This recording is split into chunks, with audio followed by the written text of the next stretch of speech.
Hello everyone, আসসালামু আলাইকুম। আশা করছি সবাই অনেক অনেক বেশি ভালো আছেন। আমিও ভালো আছি আলহামদুলিল্লাহ। আবারও ফিরে এসেছি আপনাদের মাঝে নতুন একটি রেসিপি নিয়ে। আমার আজকের রেসিপিতে থাকছে সরিষা দিয়ে ব্রয়লার মুরগি রান্না করা। আর এই ব্রয়লার মুরগি রান্নাটা এভাবে করলে এতটা মজাদার টেস্টি হয় যা ভোলার মতো নয়। চলুন কথা না বাড়িয়ে রেসিপিটি শুরু করি, ইনশাল্লাহ অনেক অনেক বেশি ভালো লাগবে। চুলায় একটা প্যান বসিয়ে দিয়ে এখানে আমি দিয়ে দিচ্ছি সরিষার তেল 3 টেবিল চামচ। এরপরে তেলটা ভালো করে গরম করে নিয়েছি। এবার আমি এখানে ব্রয়লার মুরগির গোশত নিয়েছি 1 কেজির মতন, আর নিয়েছি একটা আলু। তবে কিন্তু সব রকম গোশত মিলিয়ে নিয়েছি। আর এখানে স্বাদ মতন লবণ দিয়ে আমি এবার ভালো করে নাড়াচাড়া করে নিচ্ছি। তবে এই গোশতটা খুব ভালো করে ভেজে নিতে হবে, আর যাতে লবণটা সব জায়গায় যেতে পারে সেইভাবে ভেজে নিতে হবে। এক পর্যায়ে আমার ভেজে নেওয়া হয়ে গেছে। আর এখানে আমি বাকি মশলাগুলো এখন অ্যাড করে দিব। তো কয়েকটা কাঁচামরিচ কেটে দিয়েছি। আর এখানে আমি মশলাগুলো পেস্ট করে নিয়েছি। একই সঙ্গে আদা বাটা, রসুন বাটা, পেঁয়াজ বাটা, সরিষা বাটা সবকিছু মিলে আমি এখানে 3 টেবিল চামচ দিয়ে দিয়েছিলাম।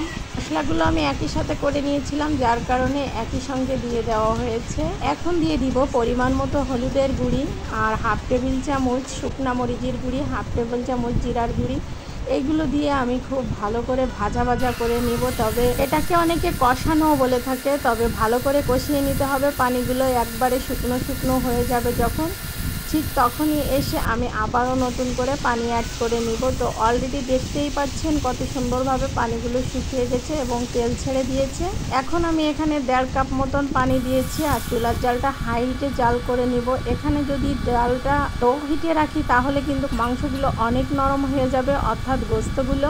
তাই আমি চুলার জালটা হাই হিট করে রেখেছি। আর এখন দিয়ে দিচ্ছি গরম মশলার গুঁড়ি। এই গরম মশলার গুঁড়িটা দিলে ভীষণ ভালো একটা ফ্লেভার আসে। আর রান্নাটা কিন্তু অলরেডি আমার কমপ্লিটও হয়ে গেছে, দেখতেই পাচ্ছেন। তো আমি আরও একটুও পানি টেনে নেব, একেবারেই শুকনো শুকনো একটু মাখা মাখা থাকবে এরকম একটা ভাব। তো এখন আমি চুলার জালটা বন্ধ করে দিয়েছি। আর আমার রান্নাটাও কিন্তু কমপ্লিট হয়ে গেছে, দেখতেই পাচ্ছেন। এভাবে ব্রয়লার মুরগি রান্না করলে গরম ভাতে, পোলাওতে, রুটি, যে কোনো খাবারের সঙ্গে আপনি খেতে পারেন এক নিমেষেই।